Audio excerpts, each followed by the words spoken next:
8.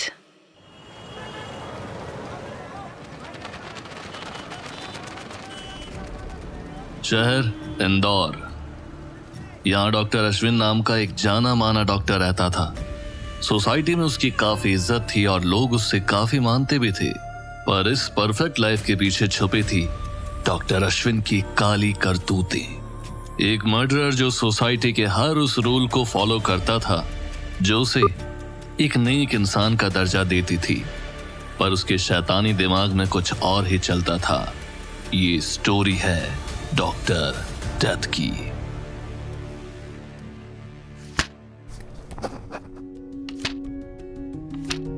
बीस साल की सोनाली एक शांत लड़की थी जिसकी मासूमियत अभी भी बरकरार थी।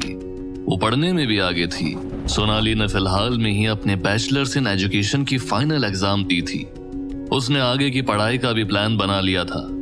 वो खुद के पैरों पर खड़ा होना चाहती थी। वो दुनिया को देखना और समझना चाहती थी। पर एग्जाम के कुछ ही दिन बाद उसके पापा ने अपने कमरे में कुछ जरूरी बात करने के लिए बुला लिया। आखिर पापा ने क्या बात करने के लिए मुझे बुलाया होगा? वो ऐसे तो कभी बात करते नहीं हैं। फिर आज ऐसे क्या हो गया कि उन्होंने मुझे अपने कमरे में बुलाया है? पापा, आपने मुझे बुलाया था? सोनाली थोड़ा हड़बड़ाते हुए अपने पापा से पूछती है। हाँ बेटा, तुमसे थोड़ी जरूरी बात करनी थी। आज ही शुक्ला अंकल मिलने आए थे, तुम्हारे बारे में पूछ रहे थे। आजकल क्या कर रही है, पढ़ाई पूरी हुई या नहीं। फिर तुम्हारी शादी की बात निकली। वो कह रहे थे उनके जानने में एक लड़का है, काफी अच्छा खानदान है। वो कह रहे थे अगर सोनाली को मंजूर हो तो एक बार लड़के वालों से मिल सकती है। क्या? शादी? शादी का नाम सुनते ही सोनाली चौंक गई। 20 साल की सोनाली के लिए ये काफी बड़ा धक्का था। उसने सोचा भी नहीं था कि इतनी जल्दी उसके मम्मी पापा उसके लिए शादी का रिश्ता ढूंढ लाएंगे। अपनी फाइनल एग्जाम दे के बैठी सोनाली मास्टर्स के लिए कहाँ एडमिशन लेना है ये सोच रही थी। कम से कम अगले 3 सालों तक उसका शादी करने का कोई प्लान नहीं था।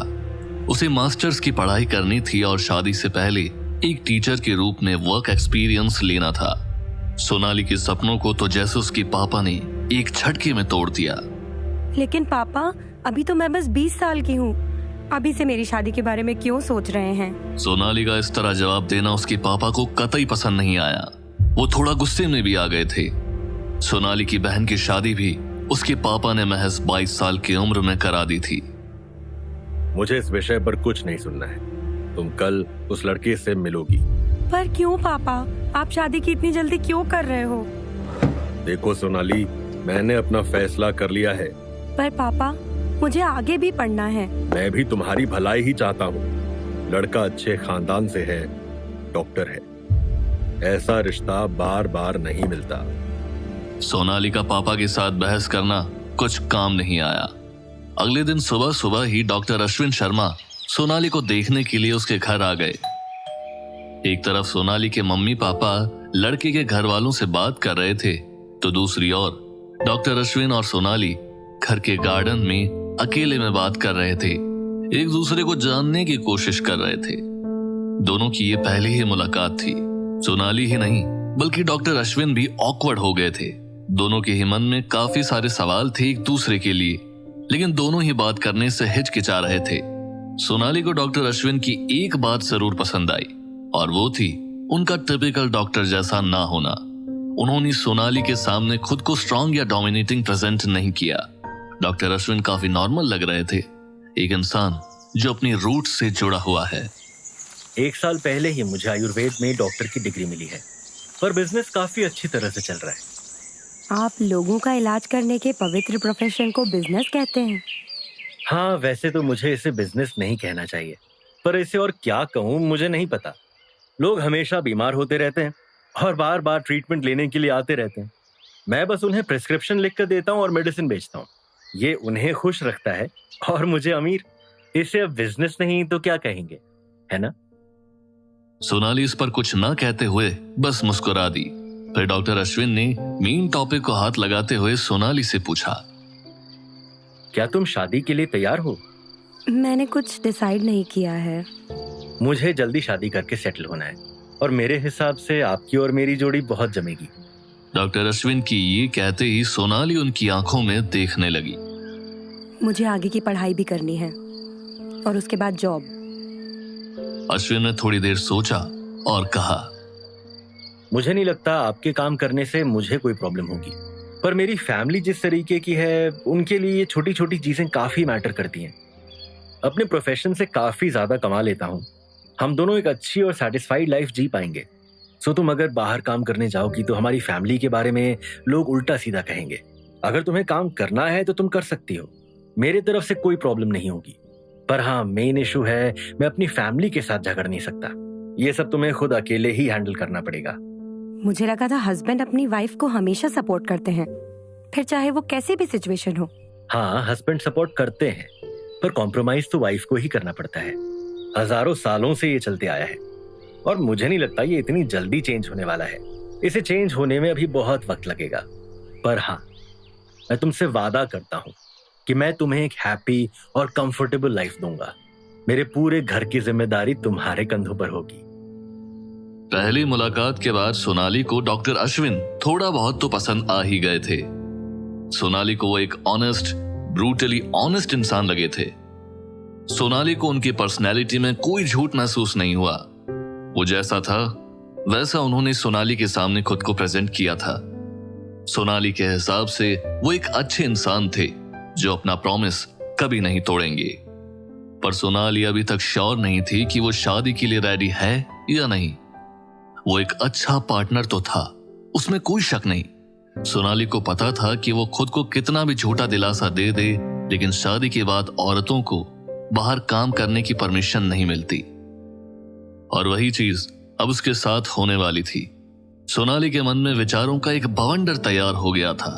उसे समझ नहीं आ रहा था कि टीचर बनकर बच्चों को पढ़ाने का जो उसका सपना है उसे चुने या फिर डॉक्टर अश्विन के साथ शादी कर ले जो उसे एक अच्छा और बेहतर फ्यूचर दे सकते हैं। साथ ही सोनाली ये भी नहीं चाहती थी कि उसके काम करने को लेके दोनों घरों में कोई कलह हो जाए। आखिर में काफी सोच विचार के बाद वो इस नतीजे पर पहुंची कि वो इस शादी के लिए तैयार है। पापा को भी उसने अपने डिसीजन के बारे में बता दिया।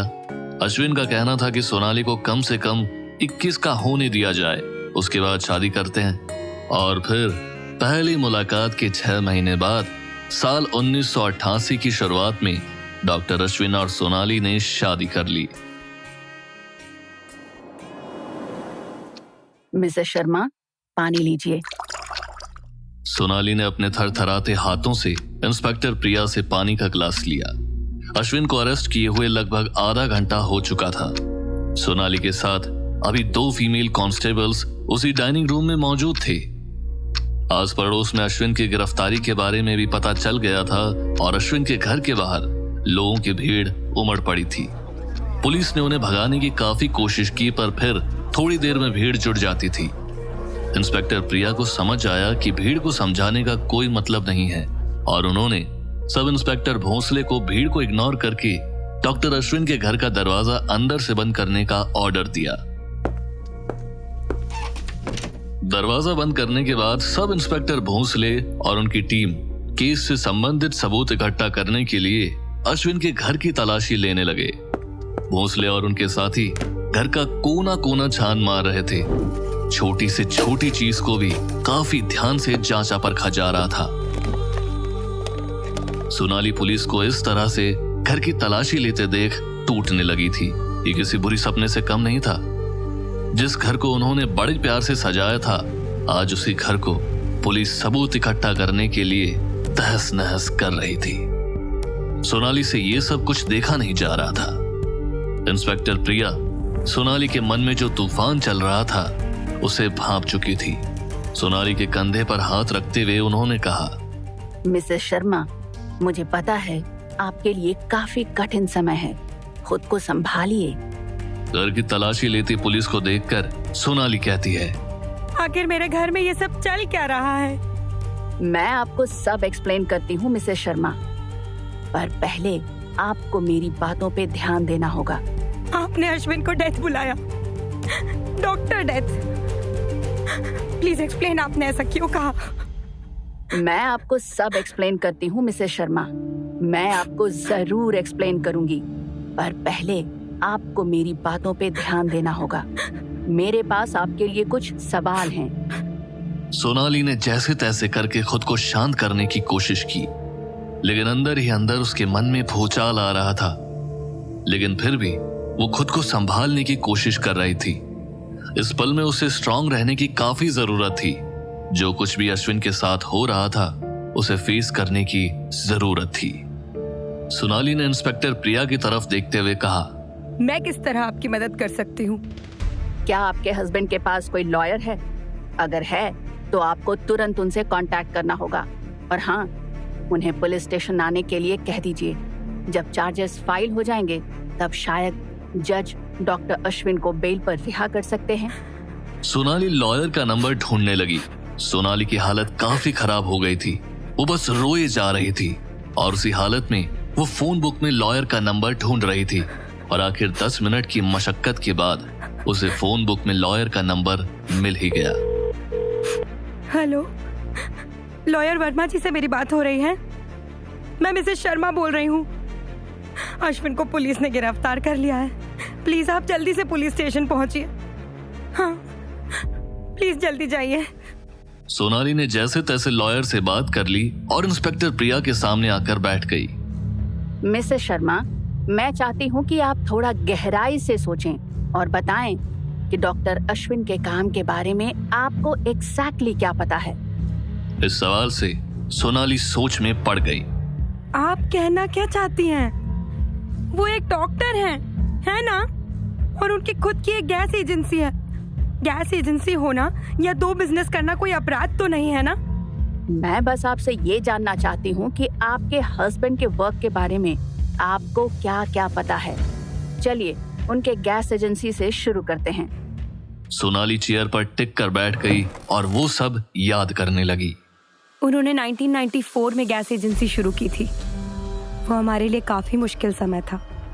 हम शादी के बाद बहुत खुश रहते थे, पर अश्विन को हमेशा लगता था कि वो जितना कमा रहे हैं उससे कहीं ज्यादा कमा सकते हैं। अश्विन को लगा वो एक चांस तो ले ही सकते हैं और अपने दोस्त की गैस एजेंसी में 11 लाख लगा दिया। पर हुआ सब कुछ उल्टा। उनका दोस्त पैसे लेके भाग गया। उसने मेरे हस्बैंड के साथ धोखा किया। अश्विन ने उस दोस्त को ढूंढने की बहुत कोशिश की। वो बस चाहते थे कि उनके पैसे वापस मिल जाए। और काफी दिनों तक ढूंढने के बाद भी जब उस दोस्त का पता नहीं चला तो वो बहुत निराश हो गए थे। हमारे पास जितनी भी सेविंग्स थी हमने वो पूरी उस गैस एजेंसी में लगा दी थी। फिर उन्होंने अपनी एक गैस एजेंसी क्यों शुरू की? अश्विन और कर भी क्या सकते थे? वो एक डॉक्टर थे। आपको पता है हमारे लिए कितना शर्मनाक होता अगर लोगों को पता चल जाता कि एक डॉक्टर के साथ किसी ने पैसों की धोखाधड़ी की है। अश्विन को खुद की इज्जत बचानी थी।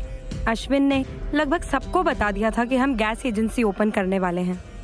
तो फिर ना चाहते हुए भी अपनी नाक को बचाने के लिए अश्विन को गैस एजेंसी ओपन करनी पड़ी। शुरुआत में उन्हें काफी परेशानियों का सामना करना पड़ा, पर आखिरकार बिजनेस चल निकला। इंस्पेक्टर प्रिया ने थोड़ी देर कुछ नहीं कहा। वो बस शांत खड़ी रही और फिर प्रिया ने सोनाली से पूछा, क्या आपको पता है डॉक्टर अश्विन ने 10 साल पहले जो गैस एजेंसी शुरू की थी वो फेक थी? क्या? सोनाली आगे कुछ कहते उसके पहले ही सब इंस्पेक्टर भोंसले रूम में दौड़ते हुए आए। मैम जल्दी आइए, यहाँ बेसमेंट की तरफ। सोनाली को वहीं छोड़कर प्रिया भागते हुए भोंसले के पीछे चली गई।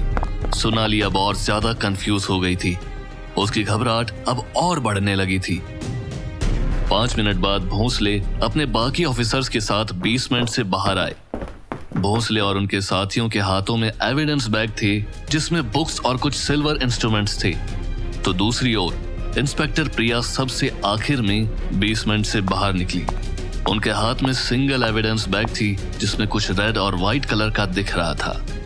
मिसेस शर्मा, सिचुएशन थोड़ी कॉम्प्लिकेटेड हो गई है। आपको हमारे साथ पुलिस स्टेशन चलना होगा। हम वहाँ जाकर बात करते हैं। पर ऑफिसर, आखिर हुआ क्या है? आपको बेसमेंट से क्या मिला? इंस्पेक्टर प्रिया को अब सोनाली पर दया आने लगी थी। वो सोच में पड़ गई थी कि क्या सच में सोनाली को अपने हस्बैंड के क्राइम्स के बारे में कुछ नहीं पता, या बस वो अनजान होने का नाटक कर रही है। प्रिया ने सोनाली के सामने वो एविडेंस बैग रखा और जैसे ही सोनाली ने उस बैग को देखा वो बेहोश हो गई। वो एक कमीज थी, एक वाइट कमीज जो खून से सनी हुई थी।